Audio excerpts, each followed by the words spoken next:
What's up, guys? Figured I'd make another video for you. It's about time to clean this custom loop finally. It's about a year and some change overdue for that.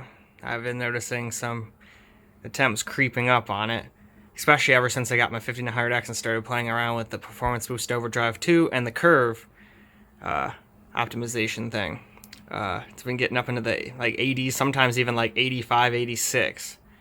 So either this radiator doesn't have enough fins to cool that kind of heat. It is from like the 2500K days. It's a very old radiator that I just kind of painted to look nice. But maybe that just can't keep up with a 5900X that's overclocked. I don't know. Or what I think it probably is that block is the same block that I had on my 240 Predator. I put that thing on there about, God, that thing's got to be about 3 years old now, almost 2.5. So yeah, 2.5, 3-year-old block that has never been opened up and cleaned. I took it right off the Predator and just attached it to this. I should have opened it up and cleaned it. I was being lazy and I was excited to get the build done, and that was a mistake. So it's one of those two things. So I figured I will get a new radiator and a new water block instead of just cleaning that one, because the RGB in it broke anyway. I figured if I'm gonna have some RGB, I might as well have it all be nice. So I got some new tubing.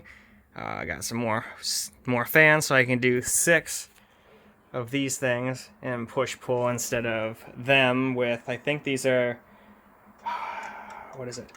Silent Wing 2s. So maybe that's messing with it since they're not the same fan. Maybe that's creating some turbulence in there. But anyway, got some more of those fans right here.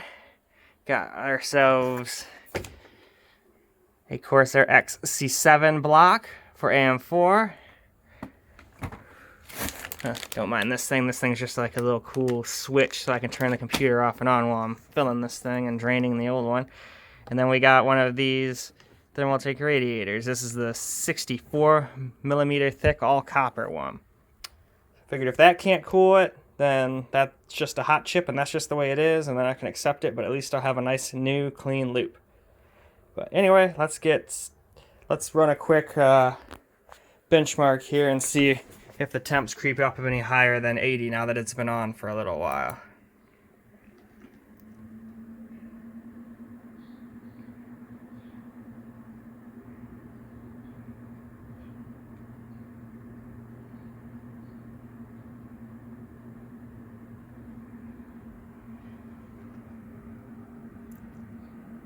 Nope, still just went up to 81.8.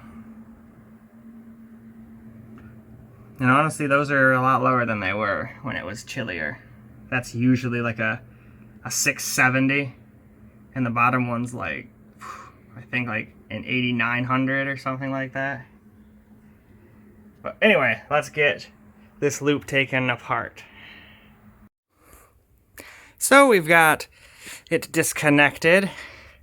Luckily, since I ran a couple benchmarks, the processor stayed in there. The one thing I can't do with this is, most of the times with these, you want to twist the block a little bit so your CPU doesn't come out. But you can't do that when it's locked in place all 4 corners, so I just ran the benchmark I ran on the previous part of this video, and luckily it came off. Alright, clean this up a little bit, and then we'll get to draining this sucker. All right, let's get this started. All right, we've got all the water drained out, at least as much as can drain without taking it further apart. Now it's time to get that radiator and fans off of there.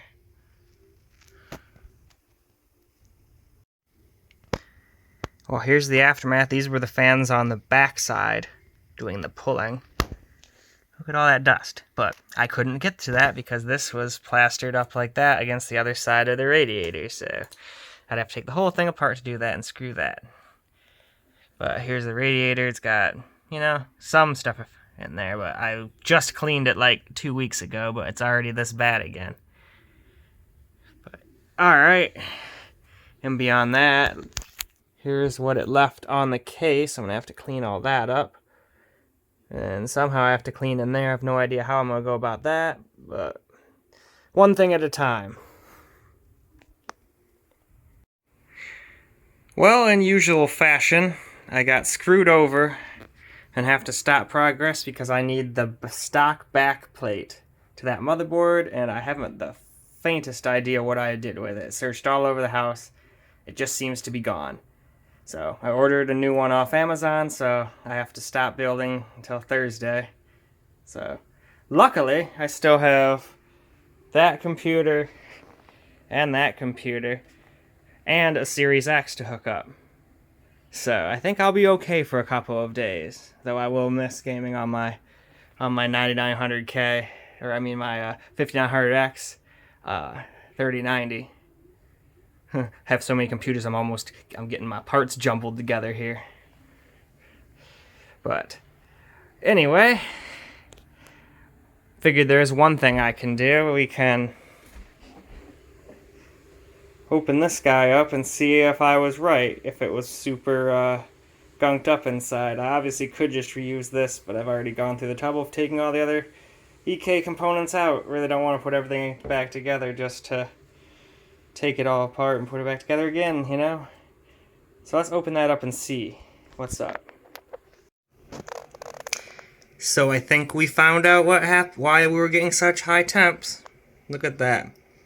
Those channels are super clogged up, especially right down the middle for where the flow comes in. Heck, you can even see some gunk up here. Gross. This all definitely needs to be, here we go, in focus. That's just sediment and probably stuff from that EK clear. Even though it's clear, it still has some residue because it's got biocide and all that stuff, corrosion inhibitors and all that stuff in it. So, just for fun, let's clean it up. I'm not probably ever going to use it in anything again, but I just can't stand seeing it dirty. Alright, well, best thing to do is to get a little toothpaste and just lightly keep doing this until you get all of that nasty stuff out of all of those little crevices. Obviously, I would be holding it better with the other hand, but I wanted to get a quick video of that for people that don't know that. That's how you clean those. But, alright. Let's get this thing all dried and put back together. Alright, well, we got it pretty dang clean. And considering how badly I took care of this loop, it really doesn't seem that damaged besides it being a little clogged up. It's got a little bit of discolorization right there, and a little bit more right up there. But other than that, seems pretty good. Flow plate cleaned up nicely. And then that also cleaned up nicely. Well, let's put it all back together, shall we? And just like that, it's put back together again. You can even see the outline where the CPU was on here. But anyway though, that'll end it for this portion of the video. I'll get the next part when I actually get it complete up ASAP. Till the next video, peace out guys.